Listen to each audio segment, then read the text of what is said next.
The Morrises are experts in non-lethal weapons technology. They are consultants to the Defense Department, CIA, NSA, and world-renowned think tanks.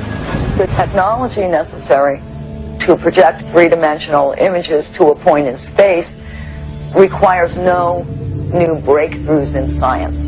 We have the technology now. Overall, the non-lethal weapons development program is aimed at giving our military options between talking and shooting.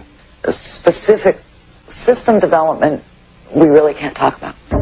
But the Morrises did talk in general about secret military experiments with lifelike 3D projections in the sky called holograms. Holograms on a battlefield would be to divert the attention of the enemy, to deliver propaganda or something very frightening to make the enemy run away if you think that he will believe that what you are sending is really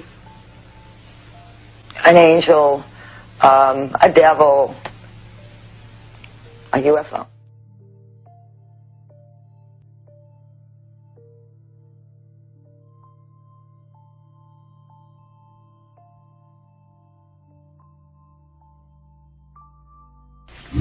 And where could this type of weaponry be tested? Perhaps not coincidentally, along the US-Mexico border at the Army's electronic proving ground in Fort Huachuca, Arizona. Keep in mind that test facilities like Fort Huachuca in Arizona are electrical optical test beds, and part of what they're testing are the effects of these electro-optical devices on a target population. And the target population may be us. America has to test American equipment in America.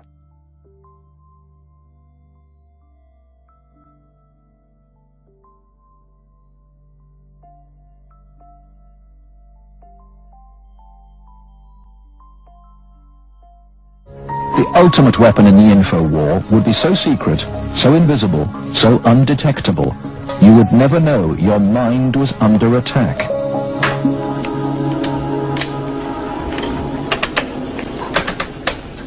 At Laurentian University in Ontario, Canada, a young student is about to undergo one of the strangest experiences of her life.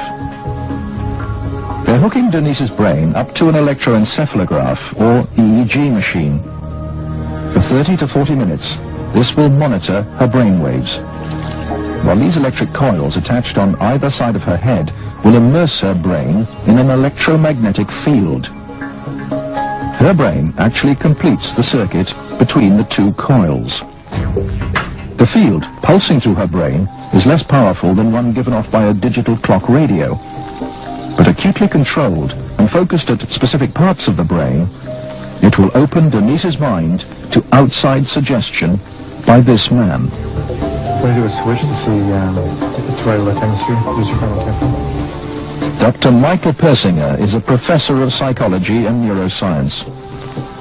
He is designing ways to put the power of mind control to good use. Dr. Persinger's research focuses on brain trauma, and he uses carefully controlled doses of electromagnetic radiation to induce relaxation and alleviate pain. So what Sandra did was to initiate a opiate releasing pattern. That's a burst firing field that is stimulated once every 4 seconds. And that produces relaxation and a very pleasant sensation. Similarly, using the appropriate field, we can induce fear and apprehension, but clearly that would be unethical in that setting. Dr. Persinger's tests suggest that carefully programmed electromagnetic frequencies can tap into individual brains and influence people's emotions. The cognitive processes of the human brain are really quite simple. And if you understand how they work, you can make entire populations think and decide the manner in which you wish. Many experts are skeptical of such an Orwellian scenario, but Persinger thinks the implications are chillingly real. Suppose you generate a field that produces fear, fundamental fear, in large numbers of people. And then, over the television, more traditional way, as you say, the reason we're having this fear is because of this particular group. And now you start to move the population believing in a direction that you wish. To influence 250 million people, the equivalent of the entire population of the United States, may not be that difficult. According to Dr. Persinger, we already have the technology, satellites and television and radio transmitters. Mind control may already be happening. We know the mysterious PSYOPs plane can beam persuasive sounds and pictures into people's television sets. Will it someday beam disturbing frequencies directly into the mind? Mind control will be the ultimate non-lethal weapon.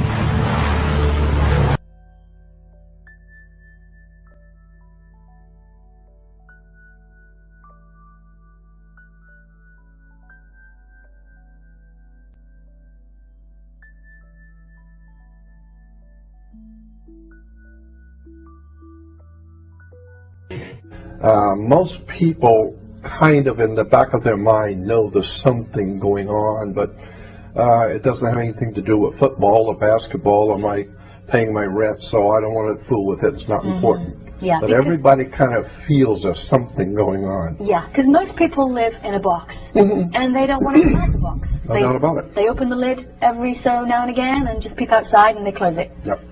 Do you think the governments are going to let us know at some point? I think, I'll tell you what, again, it's just my opinion. Norio Hayakawa is a very good friend of mine. He's rather famous in the speaking circuit. And he's always talking about how he believes that the government is going to stage some kind of a UFO landing, and it's going to frighten everybody, and all the nations will come together and collectively come together as a trick. Like a War of the Worlds. Yeah, like a War of the Worlds. Right. And it's all going to be a trick, he thinks. Right. It's all going to be planned. And I thought, well, wait a minute, if you're going to get, there's a lot of intelligent people in this world, and governments are not stupid. So if you're going to pull off something like that, it better look good. Because it's going to be, Absolutely. right, it better look good and very Absolutely. realistic. I have then said, I can look at the same facts that he's stating and come up with a different conclusion. I'm of the opinion that very well possibly there's going to be an alien invasion. And the government knows it. Right. And consequently, they are trying to prepare the people so that they don't react. Because that was, as far as I'm concerned, that was a CIA operation when Orson Welles, back in the late 30s, 38, 39, did that War of the Worlds thing on radio. I'm sure the CIA was involved in that. And they wanted to see how the people will react if the people really thought that there was an alien invasion from another world. It was called War of the Worlds. Right. With Orson Welles, and people went berserk. Well, I don't think they're going to go berserk today. I think too many people in this world have already had experiences. They know something's up. But again, I would say I'm thinking that there very well might be a legitimate invasion soon.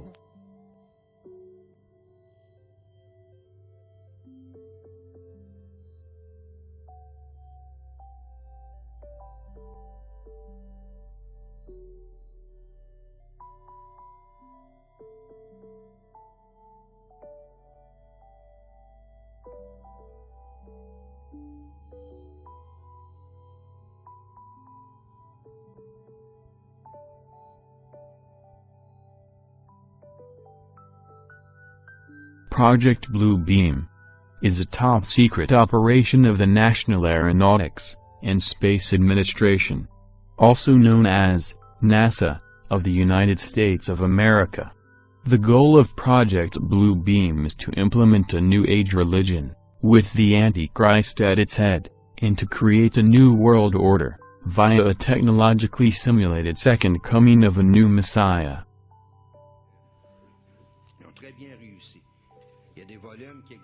The allegations were presented in 1994 by Quebecois journalist and conspiracy theorist Serge Monast, and later published in his book Project Blue Beam, NASA.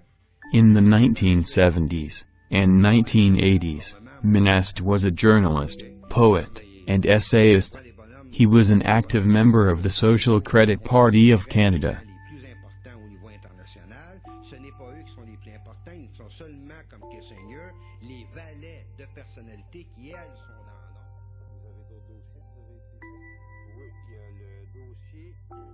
In the early 1990s, he started writing on the theme of a new world order, and conspiracies hatched by secret societies, being particularly inspired by the works of William Guy Carr. Monast founded the International Free Press Agency, where he published most of his work on these themes, achieving some prominence with an interview on esotericist and ufologist Richard Glenn's TV show, Esoterism Experimental, in which he repeatedly warned his audience about the dangers of a world government. He was interviewed by Glenn a number of times up to 1996. In 1994, he published Project Blue Beam, NASA, in which he detailed his claim that NASA, with the help of the United Nations, was attempting to implement a New Age religion, with the Antichrist at its head, and start a new world order, via a technologically simulated second coming of Christ. He also gave talks on this topic.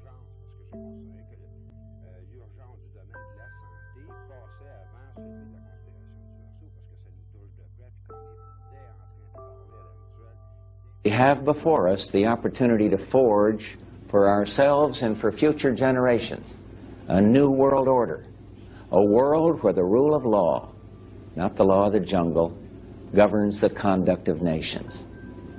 When we are successful, and we will be, we have a real chance at this new world order, an order in which a credible United Nations can use its peacekeeping role to fulfill the promise and vision of the UN's founders. After 1989, President Bush said, and it's a phrase that I often use myself, that we needed a new world order.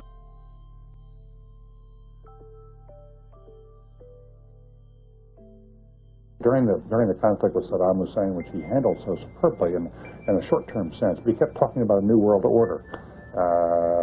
And then President Bush, at the end of that war, promised he would give 4 graduation addresses, 4 commencement addresses, describing that new world order and what America's role was going to be in it. It turned out he gave one of those addresses and canceled the other 3 and talked about something else. That's why, because they weren't ready yet. That in fact we're all going to have to give up a little bit of our sovereignty in order to make the world work. And this present window of opportunity, during which a truly peaceful and interdependent world order might be built, will not be here for too long.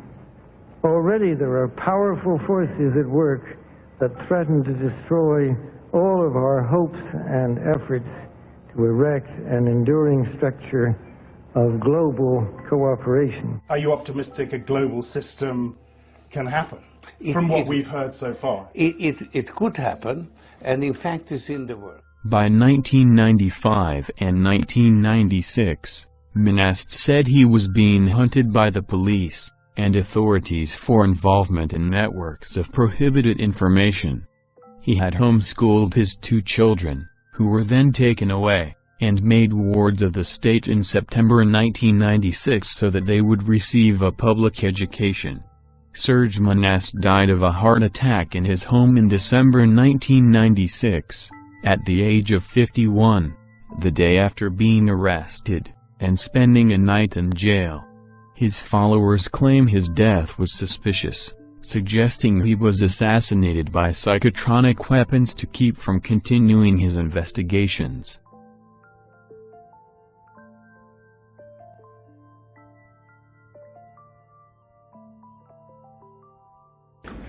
Ladies and gentlemen, the very word secrecy is repugnant in a free and open society, and we are, as a people, inherently and historically opposed to secret societies, to secret oaths, and to secret proceedings.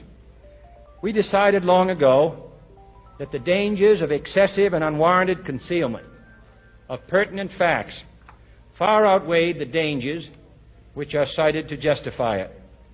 Even today, there is little value in opposing the threat of a closed society by imitating its arbitrary restrictions.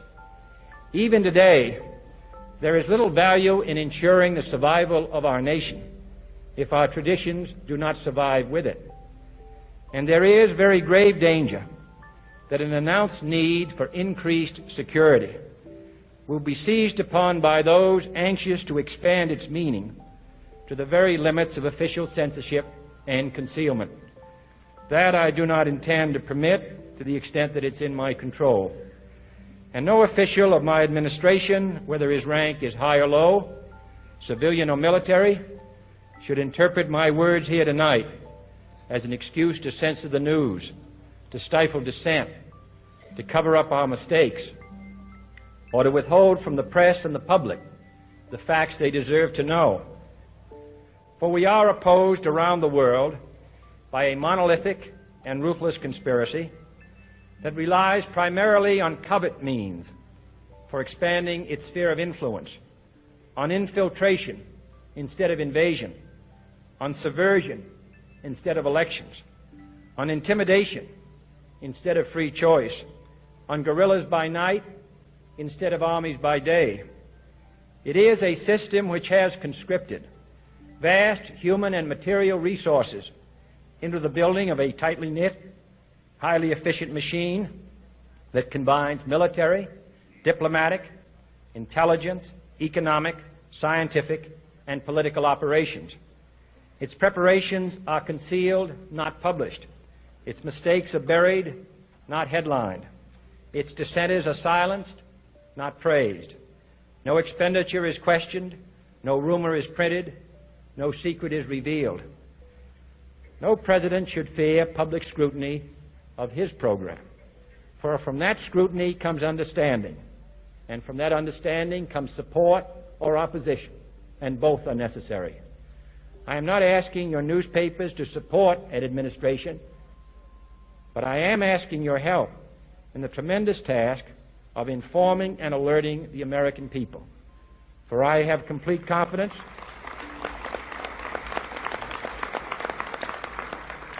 in the response and dedication of our citizens whenever they are fully informed. I not only could not stifle controversy among your readers, I welcome it. This administration intends to be candid about its errors. For as a wise man once said, an error doesn't become a mistake until you refuse to correct it. We intend to accept full responsibility for our errors, and we expect you to point them out when we miss them. Without debate, without criticism, no administration and no country can succeed, and no republic can survive. That is why the Athenian lawmaker Solon decreed it a crime for any citizen to shrink from controversy. And that is why our press was protected by the First Amendment, the only business in America specifically protected by the Constitution, not primarily to amuse and entertain, not to emphasize the trivial and the sentimental, not to simply give the public what it wants, but to inform, to arouse, to reflect, to state our dangers and our opportunities, to indicate our crises and our choices, to lead, mold, educate, and sometimes even anger public opinion. This means greater coverage and analysis of international news, for it is no longer far away and foreign, but close at hand and local. It means greater attention to improved understanding of the news, as well as improved transmission. And it means, finally, that government at all levels must meet its obligation to provide you with the fullest possible information outside the narrowest limits of national security. And so it is to the printing press, to the recorder of man's deeds, the keeper of his conscience, the courier of his news, that we look for strength and assistance, confident that with your help, man will be what he was born to be, free and independent. The Project Bluebeam operation has 4 different steps in order to implement the New Age religion, with the Antichrist at its head. The New Age religion is the very foundation for the New World government. Without a universal belief in the New Age religion, the success of the New World Order will be impossible to implement.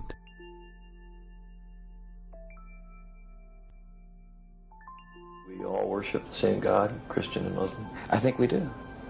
Does. We have different routes of getting to the Almighty. Do Christians and non-Christians, do Muslims go to heaven, in your mind? Yes, they do. We have different routes of getting there. I think everybody that loves Christ or knows Christ, whether they're conscious of it or not, they're members of the body of Christ. And that's what God is doing today. He's calling people out of the world for His name, whether they come from the Muslim world or the Buddhist world or the Christian world or the non-believing world. They are members of the body of Christ because they've been called by God. They may not even know the name of Jesus, but they know in their heart that they need something that they don't have, and they turn to the only light that they have. And I think that they are saved and that they're going to be with us in heaven. Until I die, I'll proclaim nothing but love for all my brothers and sisters in Christ, my Catholic brothers and sisters, Protestant brothers and sisters, Christian Reformers, Lutherans. I don't care what label you are. And you know, Jack, there are so many other Protestant ministers who are doing the same thing as you. Yes. You're comfortable with the Vatican? Oh, I'm very comfortable with the Vatican. I've been to see the Pope several times. They believe in Christ. They believe in the death of Christ on the cross and His resurrection. I feel that I belong to all the churches. I'm equal at home in an Anglican or a Baptist church or a Brethren Assembly or a Roman Catholic church.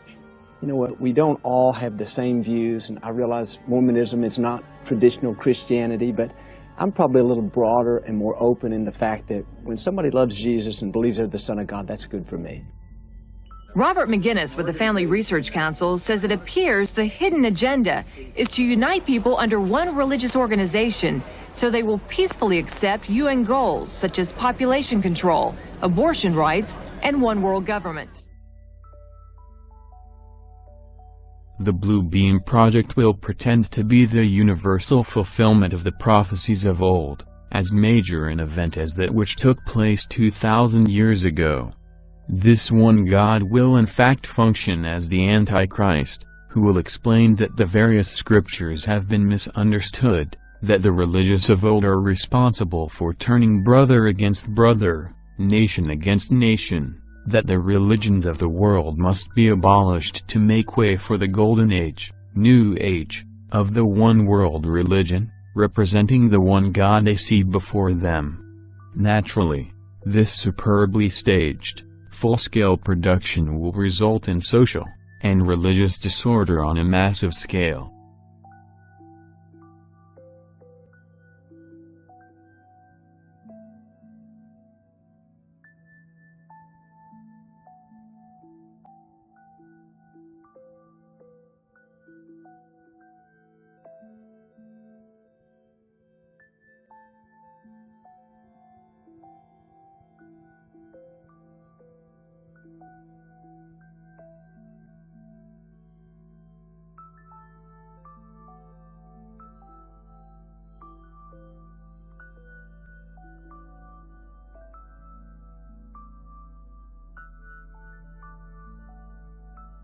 Well, archaeologists in southern Israel making a major discovery, shedding new light on biblical history, uncovering a 3,000-year-old metropolis once inhabited by the Philistines. Well, the Hebrew Bible's ultimate bad guys, one of the city's most famous residents, Goliath, you know, the warrior defeated by a young King David.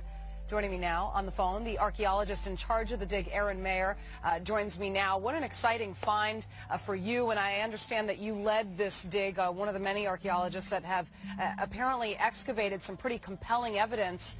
What did you find this week in the city of Gath? Well, first of all, good evening, Julie, or in Israel it's good evening, over there it's good afternoon. We've been excavating at this site for more than 15 years, and we just started our 15th season, and we have about 100 and something people from all over the world, and we found a lot of evidence of a very thriving and interesting culture. And when you read the biblical text and you sort of get the picture of the Philistines being the ultimate enemy of the Israelites, you sort of get an impression that they're just a barbarian culture, and in fact, they're very much of a sophisticated culture. And I would say even that at certain times they're even more sophisticated than the Israelites. It's interesting, you know, on the Happening Now homepage, we posted a quiz question. Who were the Bible's bad guys, as we're calling them today? The Greeks, the Philistines, the Koreans, the Huns, the Jordanians. As we now know, the answer is the Philistines. And you were talking about shedding some light on the culture of the Philistines, who are the, of course, arch enemies of the Israelites. What is it about what you found that proves or disproves that theory? Well, I think, first of all, we know a lot about the Philistines from the biblical text, but that, of course, is a text that's, you know, has its own agendas. You know, it's a religious, ideological text written by the Israelites, so they clearly would view their enemies in a very specific, subjective manner. So what we can provide here is to have a view of daily life of the Philistines and sort of understand what's behind the descriptions of the Philistines in the biblical text. So, for example, the biblical text alludes to the fact that they come from somewhere outside the region, and we can show very clearly that the Philistines in fact arrived from somewhere near ancient Greece. We hear of Philistines with names that are non-Semitic, such as Goliath, such as Achish, and others. We can show this based on the archaeological evidence. And we can even show very simple things of daily life, substantial differences between the Philistines and the Israelites, which probably in ancient times really define these two cultures. Just like today, we very often define the differences between ethnic groups based on what they wear, what they eat. So, for example, the Philistines ate pig and dog meat. The Israelites wouldn't touch that. So this is probably things that were very substantial. And when you look at stories of, like, Samson fighting against the Philistines, but he didn't only fight against them. He also married a couple of them. So there's a very intricate relationship between the Philistines and the Israelites. And it still is. Aaron Mayer, thank you very, very much. We appreciate you coming on. We're going to take a... The first step of Project Blue Beam concerns the breakdown of all archaeological knowledge. This will apparently be accomplished by faking earthquakes at precise locations around the planet. At these new locations, supposedly new discoveries will finally explain to all people the error of all fundamental religious doctrines, specifically the Christian and Muslim doctrines. The falsification of this information will be used to make all nations believe that their religious doctrines have been misunderstood for centuries, and misinterpreted. These new rediscoveries will be used to discredit all fundamental religious doctrines. This is the first preparation for the plan for humanity, because what they want to do is destroy the beliefs of all Christians and Muslims on the planet. To do that, they need some false proof from the far past that will prove to all nations that their religions have all been misinterpreted and misunderstood. All right, it is great to have you along for breakfast this morning. Our next guest, Lloyd Pye, is the caretaker of what's referred to as the Star Child skull, an unusually shaped skull found in Mexico.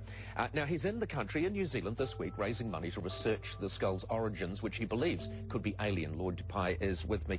Good morning to you. Thank you. And welcome to New Zealand. Good to be here. We've got a couple of skulls here, and we only have a few minutes, and you've spent how many years on this project? 11th year. In the 11th year. Right. We only have a few minutes. These are model skulls. This is the skull of a slightly smaller than usual normal human being. Right. And this is an exact replica of the skull that was found in Mexico in, what, 1930? Right, exactly. All right. Well, the differences are that the bone in this one is half as thick as it should be. If you're welcome to pick them up and feel. The difference in weight is substantial. Exactly. If you hold that one, you'll see. Yeah, that's very, very light. Right. And yet, it has been deemed to be twice as strong as average bone. Right. It's got some fibers woven through it, Paul, that is like no other bone in the world. There's no other bone we know of that has these fibers woven through, and those add strength to it. Another thing that does is the bone itself is more like tooth enamel than bone. It's much harder than average bone due to its chemistry. So that's one of just many things that are very, very unusual about this skull. As we were saying, it weighs half as much, the bone is half as thick, it's 2 or 3 times as hard. If you look around here at the rear, one of the most important differences is this area right here is, as you can see and feel, is a dent. We all have a knot at the rear of our heads. Yes. Everybody has that. And that's human, monkey, chimp. Every animal that's got a head attached to a neck has this. This does not. This is missing that. Right. There are also some interesting nasal formations there too, aren't there? Well, it has no sinuses, for example. It's got very, very shallow eye sockets. So if it had eyes like human eyes, it would be very dangerous because it would be bulging off the face. Now, the one thing that, I mean, there are certain things we know as an absolute fact. We know as an absolute fact that this is bone. We know as an absolute fact that it is a skull. Exactly. So those things we know. Now lay people are going to look at that and they're going to say, is it not just a deformity? We've had experts of various kinds look at it in great detail, and they can't come up with a deformity that would cause all these things to change about it. It's chemistry, put fibers in the bone, give it such an increased brain capacity, take away its sinuses. When you add up all the things that are different about it, there's no deformity known that makes it that way. Plus, we have the fact of a DNA test that was run already that's established that its mother was human and its father was not. We don't know what his father was. From preliminary DNA tests, because obviously you want to raise some more money to do much more in-depth DNA tests, because you would like from that to construct an entire skeleton, effectively. But from the preliminary tests, you've determined that it is of or involves human form, human origin. What we think, looking at the DNA test from 203, we're fairly convinced that it's a human-alien hybrid of some kind. What we need to establish by getting the test to recover the entire genome, we will be able to lay its full genome down against a human, against a chimp, against a gorilla, and soon against a Neanderthal, and we will know where it lays on that line. All right. It's fascinating, and I mean, you'd have to be a fool to sit here and not be fascinated by it, and obviously it's compelled you for many, many years. You are an ex-US intelligence special agent. Right. But when you say its mother was human, its father was an alien, a huge number of people will think you are a kook. Right. Well, they have every right to think that. When I first saw it and they first gave it to me and I first started, I thought sure it was a deformity. I was confident it had to be a deformity. And every test we've done many tests, all the tests you can do really, up to this final genomic DNA test. We've done everything we can do, and every test it's passed. You will be speaking in New Zealand? I'm speaking in New Zealand on Sunday at the Mount Albert War Memorial. If anybody interested in attending, contact uncensored.co.nz or co.nz, however you say it. Yep. Right. Uncensored Magazine. John Eisen has brought me over to speak at that. And we will have details on our website too, so people can go to our website. Lloyd, thank you very much for joining us. Lloyd Pye. That is extraordinarily light. Feel how light that is. Ooh. So it's half the weight, twice the strength. Pass me the other one, please. Just sure. Ooh. Didn't you believe me, Ali? No, I believed you. I just wanted, I like to get my hands on things for myself. Thanks. That's extraordinary. Yeah. Oh, I'd really like it's to hear weird, the isn't full it? story It's from you weird. on Sunday. Yeah. Thank you very much. Crusoe! Crusoe!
史上初、ネッシー東京湾に現れるビッグイベントの瞬間でした。Thank you very much, Alex 君。Thank you. Thank you.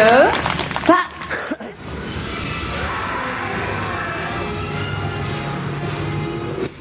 ネス湖に消えたと言われるあのネッシーがなぜか東京湾に出現。お台場の海で暴れるこのネッシー、実はこちらウォータースクリーンというもので、特殊機器によって水を扇状に吹き上げスクリーンを作り出し、立体的な動画を映し出す新技術なんです。ネッシーと少年の友情を描いた映画のイベントが行われ、水のスクリーンに現れたネッシーは全長15メートルとなかなかの迫力でした。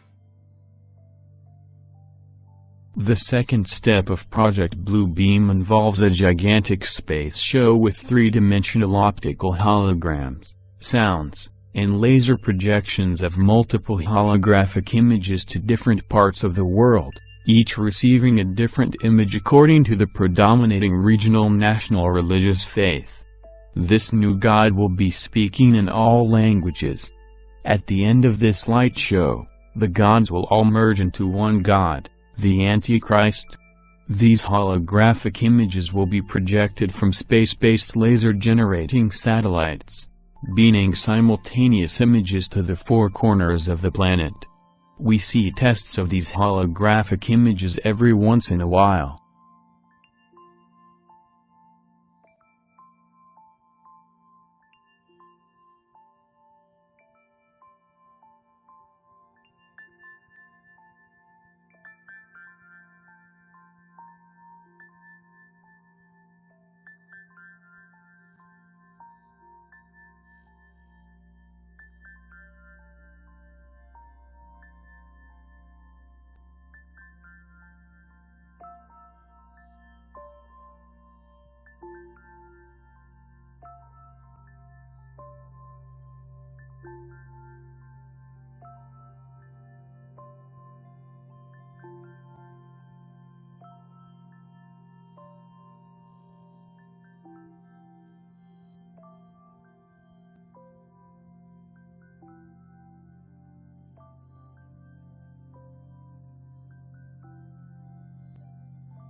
C'est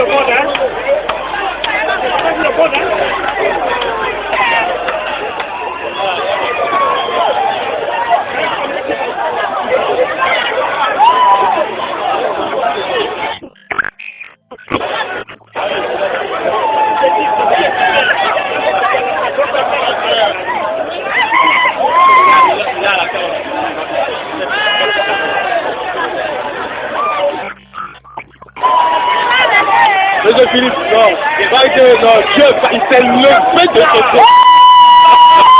C'est ça la scène, Hallelujah! Amen. That's wonderful. The result of these deliberately staged events will be to show the world the new Christ, the new Messiah, Matria, for the immediate implementation of the New World religion. The voice of the new Messiah will be accomplished with the aid of a Soviet supercomputer, fed with the minute physio-psychological particulars based on their studies of the anatomy and electromechanical composition of the human body, and the studies of the electrical, chemical, and biological properties of the human brain. In the 1960s, Professor Jose Delgado took a normally hostile bull and implanted electrodes into its brain, electrodes that could be activated by a radio transmitter. His objective was to see if stimulation of the bull's midbrain could short-circuit the rage signals, stopping the bull before it reached the matador. After the bull had recovered from the implantation and in mid-charge, the button was pressed. The bull's aggression ceased instantly. A clearer experiment was performed with cats. In this classic example, the hypothalamus, the rhythm maker, was implanted with electrodes. Could it be responsible not just for rhythms, but also for rage? The switch is turned.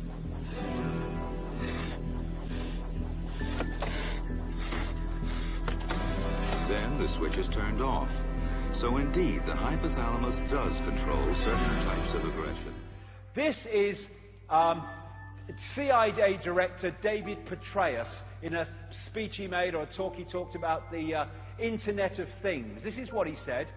Items of interest will be located, identified, monitored, and remotely controlled through technologies such as radio frequency identification, microchips, sensor networks, tiny embedded servers, and energy harvesters, all connected to the next generation of internet using abundant, low-cost and high-power computing that would transform the art of spying and allow people to be monitored and automatically without planting bugs or direct infiltration.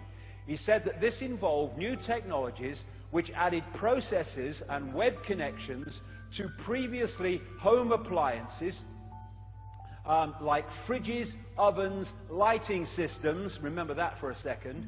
This is known as the Internet of Things. Petraeus has confirmed that people would be watched through televisions. These are Orwell's screens. So the idea of the smart meters is to create this energetic environment, this information environment, which is delivering information about you to the authorities and delivering information from the authorities at the subconscious level to speak to you. The smart grid is watching you. And the idea then is to connect these grids in different countries into a global grid. They talk about it in their documents. These computers were fed, as well, with the languages of all human cultures, and their meanings. The dialects of all cultures have been fed into the computers from satellite transmissions. The Soviets began to feed the computers with objective programs like the ones of the new Messiah. It also seems that the Soviets, the New World Order people, have resorted to suicidal methods with the human society by allocating electronic wavelengths for every person, and every society, and culture to induce suicidal thoughts if the person doesn't comply with the dictates of the New World Order. Deadly and dedicated. In this note from White's diaries, it says, "Call Lovell regarding TD." TD was a rather transparent cover for Truth Drug. George White worked with the Truth Drug Committee here at St. Elizabeth's Hospital in the nation's capital. They experimented with mescaline, scopolamine, and marijuana on unwitting victims. The committee soon learned there was no easy panacea, no truth drug at this stage. But White and later colleagues would not stop trying. The goal remained the same: As this 1952 CIA memo says, the aim is controlling an individual to the point where he will do our bidding against his will, and even against such fundamental laws of nature as self-preservation. But it was a discovery here in Basel, Switzerland, at Sandoz Laboratories by Dr. Albert Hoffman, that led the intelligence agencies of America to believe that they had found the panacea.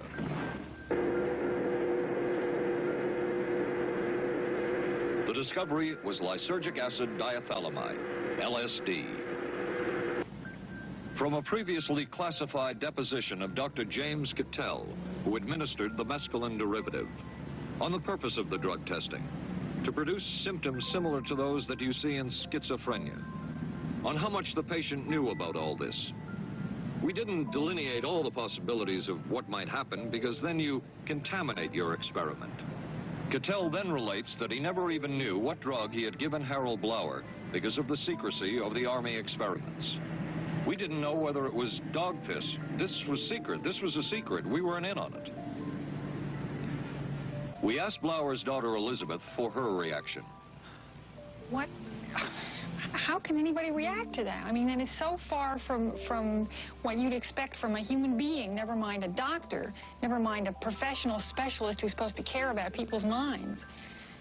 It's unbelievable. A suit filed by Elizabeth Barrett against the Army Chemical Corps is now pending in federal court.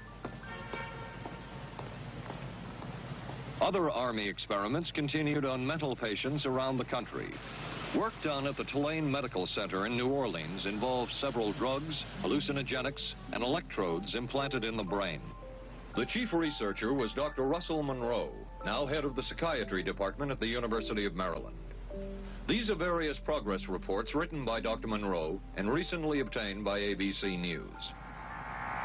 From one of the progress reports, a report of a woman who had electrodes implanted in the brain and was then given LSD and other drugs. She became agitated, cried, lapsed into a trance-like state.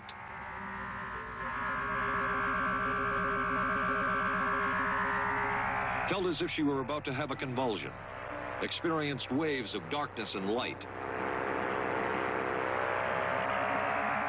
had bizarre sensations in her neck and legs, said somebody was trying to manipulate her body.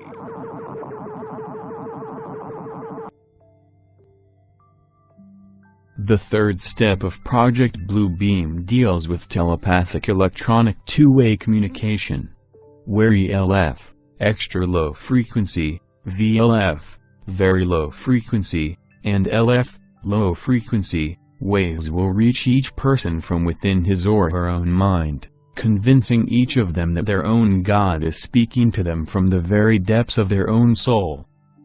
Will you pull me the mainstream news article about the new light bulbs that are going to have computer signals going through them, basically programming and interfacing with your computer, and the other patent number article dealing with the admission that not only does the flicker rate on TV put you into a mesmerized, hypnotized, highly suggestible state, but that not only propaganda messages can be on what's being said on TV, that's one level of propaganda, and the flicker rate puts you in that suggestible state, but that that actual data that they can put signals in the flicker that can make you sick, make you angry, make you happy. This is mind control. You know, 100 years ago, how would a hypnotist hypnotize you? You know, they do it by having you watch a flashing light or a watch. Well, this is 21st century versions of that. You know, watch the watch, listen to me, do what I say. You know, for those of you out there tuning in for the first time who are hearing this and laughing at what I'm saying, let me just give you a few examples of what I'm talking about. Then I'll get into what's happening in North Africa and the Middle East and what's happening with the economy. Here is, yeah, this is good, but there's one other. There's the actual article on this patent. There's one more article I need, guys. Yeah, thank you. The actual article about the patent. But here's the patent. It's patent 6-506-148, and it's at the U.S. Patent Office. Current U.S. class, current international class, and it's got its coded larger number there, U.S. patent document. This is from January 14th, 2003, and this is just one of countless patent documents that are out there dealing with this, and it's titled Nervous System Manipulation by Electromagnetic Fields from Monitors. Psychological effects have been observed in human subjects in response to stimulation of the skin with weak magnetic fields that are pulsed with a certain frequency near the 1.5 hertz to 2.4 hertz, such as to excite a sensory resonance. Many computer monitors and TV tubes, when displaying pulsed images, emit pulse electromagnetic fields of sufficient amplitudes to cause such excitation. It is therefore possible to manipulate the nervous system of a subject by pulsing images displayed on a nearby computer monitor or TV set. For the latter, the image pulsing may be embedded in the program material. Did you hear that on the actual video that they're feeding into it? You know, the original signal, or it may be overlaid by modulating a video stream, either with an RF signal or as a video signal. The image displayed on the computer monitor may be pulsed effectively by a simple computer program. For certain monitors, pulsed electromagnetic fields capable of exciting sensory resonances in nearby subjects may be generated even as the display images are pulsed with a subliminal intensity. That means you don't know about it or notice it. And here's an article about it. Patent nervous system manipulation from TV monitors. Now, we've had Dr. Nick Begich, whose brother is also U.S. Senator, his father, a former congressman who was murdered. But side issue, Dr. Nick Begich has always tried to explain to me, Alex, yes, they admit they want to put lithium in the water to calm us, and now that's mainstream news. Even Fox News reports how great it's going to be to have lithium in our water, and how Japan's moving to do it, and how sodium fluoride also brain damages you and calms you and makes you servile and lowers your IQ. But he said that's child's play compared to the thousands of patents, most of them U.S. government, dealing with electromagnetics through cell towers, through TV towers, through cell phones, where they can modulate and make you throw up, make you become giddy, make you have an aphrodisiac, make you die, make you have a heart attack. And I remember close to 10 years ago, the Baltimore Sun, somebody ought to research it and pull it up, I forget the exact headline, but it was DARPA looking at ways to calm the public during riots. They're not just looking at sound cannons or microwave guns. Now those are rolled out at the Tea Party, as you've seen. I was kooky to cover it 10 years ago. Now it's mainstream news, and it's being used against us. But they said they're also getting ready to deploy towers that put off a magnetic resonance that will calm people during emergencies. Such rays from satellites are fed from the memories of computers that have stored massive data about every human on Earth, and their languages. The rays will then interlace with their natural thinking to form what we call diffuse artificial thought. That kind of technology goes into the 1970s, 1980s, and 1990s research where the human brain has been compared to a computer. Information is fed in, processed, integrated, and then a response is formulated and acted upon. The fourth and final step of Operation Blue Beam involves making humanity think an alien invasion is about to occur at every major city in the world. Wow. Lots going on this planet. Wow. As you know. Wow, a guy that talks to 16 million people a day. I'm lucky if I talk to 2 million. George Norrie, the icon, second biggest radio show in the world, calling in. George, so much is happening. I'm glad you called because all these military personnel said UFOs were going to show up yesterday and today. I made fun of it, and here's ABC News. FAA unable to identify object flying over New York City. And I look at it, it looks like something out of Star Wars or The Fifth Element. You're the expert on this. What in the world is going on? It is bizarre. That's going to be our first hour tonight, Alex, on Coast to Coast. Nobody knows what's going on. Police say it could have been a balloon. Now, balloons don't stay stationary up there unless they're tethered. There was no tether. Balloons don't have big lights on the front of them like out of Blade Runner. Exactly. And what about the reports of China shutting down airports. Something bizarre is going on here. Now, you know, I'm going to be one of the first to say, look, some of this could be governmental. There's no doubt about that. But I've always believed that this planet's been visited by ETs, and we might have even been seeded by them. But something's going on. If all this is real, and they're coming back now, it's strange. But you got to remember, there's always been a talk about Project Bluebeam, and that is a false flag, a UFO invasion to get us all riled up so the New World Order can do what they want to do. You're aware of it, I'm aware of it, and I think we need to constantly watch that possibility. People can find out all of this at davidike.com, but the final issues I want to cover with you, you were just on, wasn't it just last week, David? Yeah, last week, mate. And we were talking about Project Bluebeam, a staged fake alien invasion. And folks, if you don't believe us, just search the term Project Bluebeam. Part of it's been declassified. It goes back to the 60s and 70s. And in the 90s, they declassified stuff. I even saw in Popular Mechanics about 3,000-foot holograms the Pentagon can project of the Easter Bunny, Jesus, Buddha, whatever they want. You know, David Icke, I mean, you know, they can project Superman up there. They can project Alex Jones. They can project, you know, George Bush, Kim Jong-il. They could do anything they wanted, and they admitted to unify the Earth against an outside alien threat. That's how they want to get their world government. Right. Well, to then see these, quote, military people come out and say, the aliens will arrive over major cities, including New York, on the 13th. And then we're going to show that ABC News article up on screen right now that I'm going to Zbigniew Brzezinski after that. Sorry, I flipped that on the guys.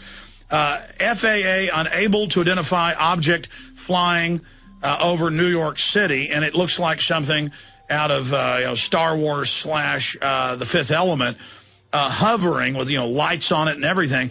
Well, we know they've got all sorts of hovercraft. We know the Germans had stuff that looked like flying saucers. That's where the original stories. We know they say the SR-71 Blackbird in service in 55, developed in 52. So they say the fastest plane in the world, you know, over 50 years ago. Total baloney. We know that they kept for 20 years secret the B-2 bomber. We know that DARPA had computers and internet in the 60s. We know all that, but to now have the Pentagon and the press club and all this promotion and all these TV shows and all this push that aliens are about to land. David, I'm going to give you the floor for about 5 minutes on this, then I've got the Zbigniew Brzezinski clip and about how we're going to win. We'll get your take on that, and I'll let you get out to you know, some of the other interviews and things you're doing there in New York City. But, I mean, here it is, because this morning I'm like, oh, the UFOs didn't come, and then boom, they arrive. There's reports all over the world. I mean, this is big. I mean, if aliens are showing up, folks, they're not going to have Air Force officers telling you they're about to arrive. And we need to look up the names of all these people and really do some deep research, because we know there's a government program to stage this, to unify people, and also to cover up your research that there is off-world activity and that they're trying to create a hoax to control that situation. David, for about 5-6 minutes, you've got the floor. Then I've got one other issue for you. David Icke of davidike.com.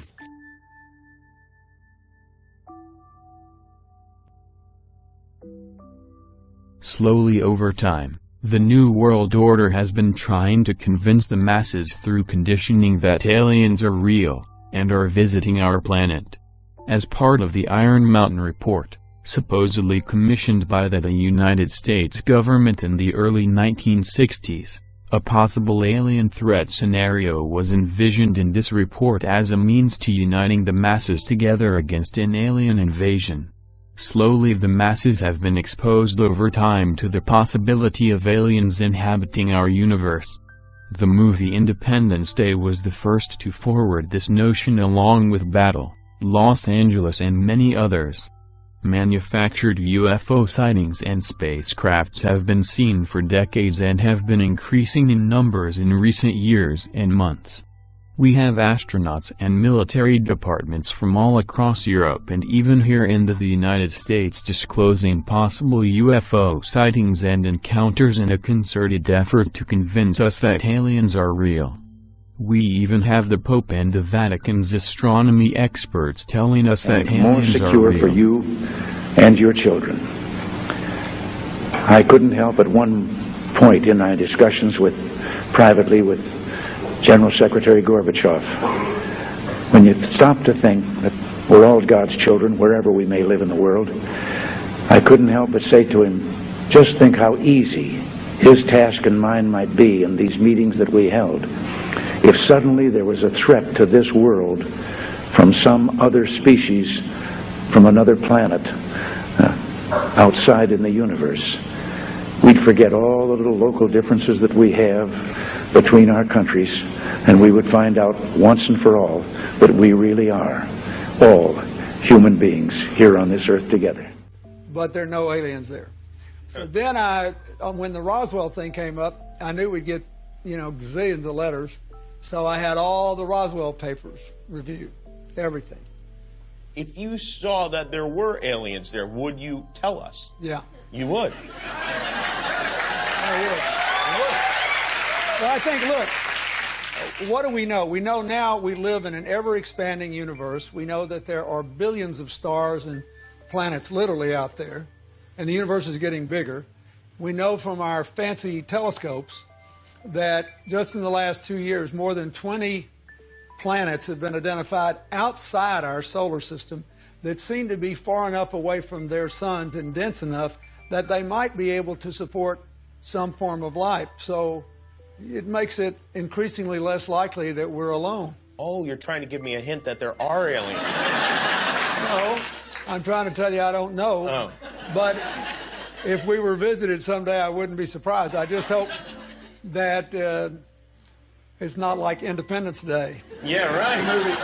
That it's a conflict. Well, now we have friendly Maybe the only way to unite this incredibly divided world of ours. They're out there. We better think of how all the differences among people on Earth would seem small if we felt threatened by a space invader. That's the whole theory of independence. You're right. Everybody gets together and makes nice and, You and Bill O'Reilly would be hiding in a bunker together. Yeah. Old Bill O'Reilly, he'd every mean thing he ever said about me. That's the thing. I don't care. Look at that.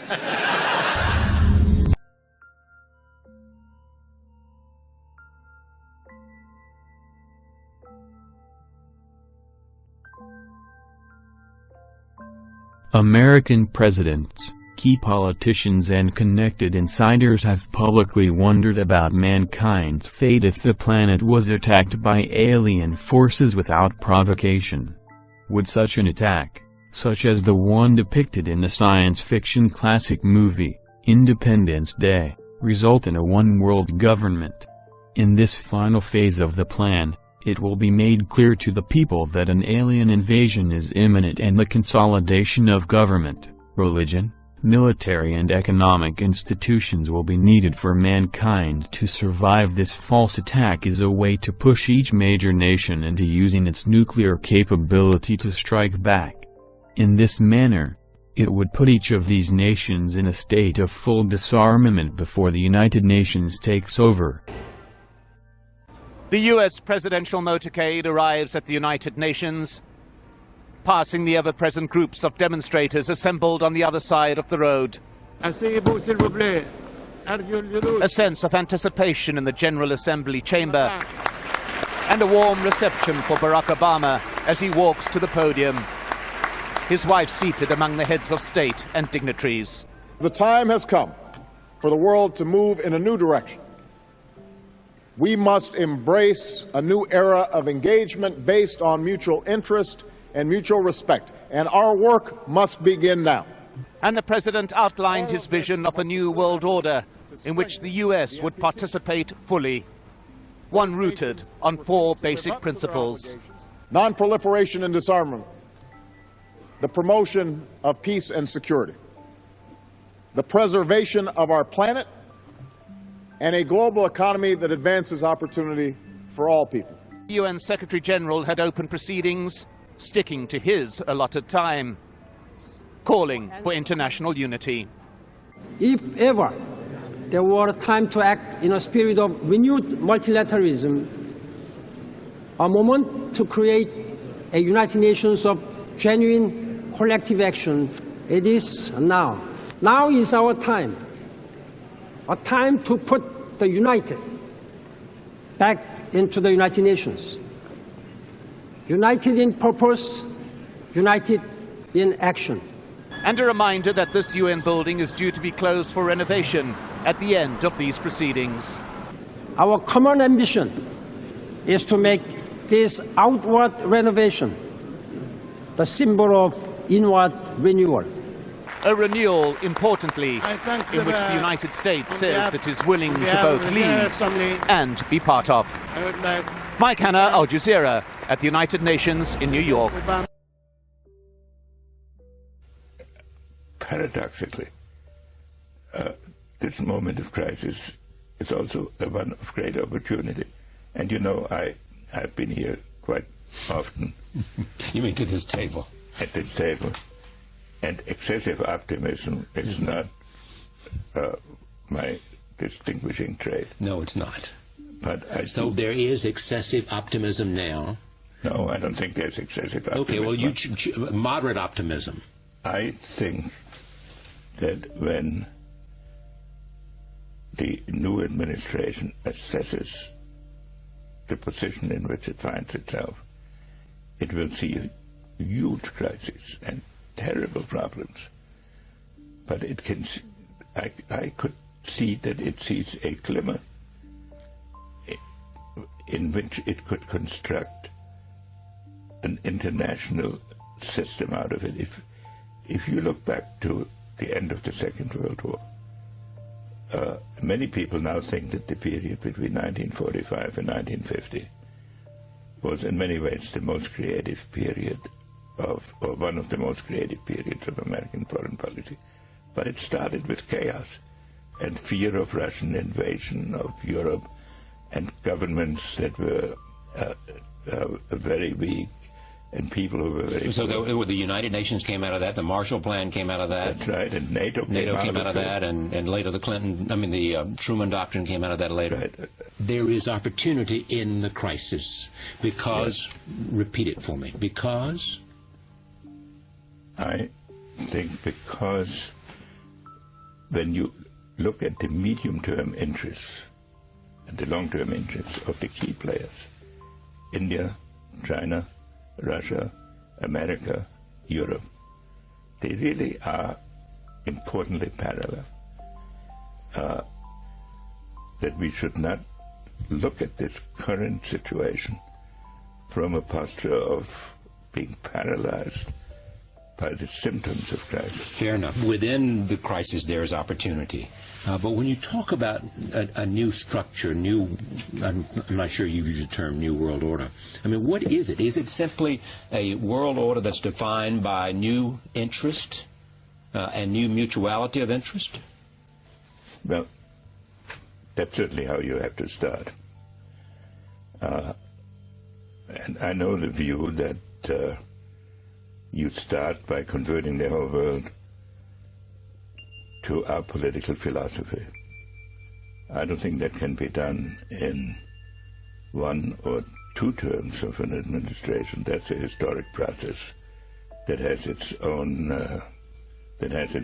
rhythm. Has it suffered a setback, A, because of Iraq, and B, because of the economic crisis? And what suffered a setback? The idea of America leading and building a whole new consensus for a kind of... Look, there are so many problems in the world at this moment that can only be dealt with on a global basis. And that's unique. Proliferation. Environment. Environment. In some cases, global health. Right. So all of these issues necessitate a global approach. So you don't have to invent an international order. And so every country has to mitigate its pure national interest by the global necessities to some extent. Or define its natural interest. Or define its national by the global necessities. But it cannot push its own technically selfish interests in talking to the leaders of the world that I have met and counted in recent months. To what extent their willingness to cooperate with America has been enhanced by the very recent crisis. The economic crisis. The economic crisis, and also the way the whole international system is evolving. And I'm not saying that leaders will be able to be up to all the opportunities that I may, as an outsider, may perceive. But I think they can start moving in that direction. And I'm actually fairly hopeful that we will be moving in that direction. It seems to me the larger point you're making is that the economic crisis that is prevalent in the United States, in Europe, in Russia, and in China, India, offers an opportunity to make a case for something new rather than something old. Yes, funnily enough, even the jihadist crisis is teaching everybody. It's bringing home to everybody that international affairs cannot be conducted entirely by drawing borders and then defining international politics by who crosses what borders with organized military force. This has now been reinforced by the fact that the financial crisis, which totally unexpectedly has spread around the world, limits the resources that each country has for a foreign policy geared to assertion of its own pure interests. So every country is obliged to set certain priorities, so that foreign policy now becomes an exercise into seeing whether the inevitable priorities that each country has to set for itself can be meshed in some manner to reinforce each other. Can it be done? I don't know that. It should be attempted, and I think there's a good chance of it. What would you call this age, this opportunity, this moment? It's a good question. I haven't condensed it into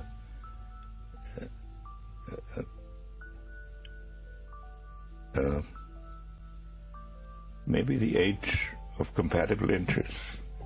Pretty good. Thank you. Good to see you again.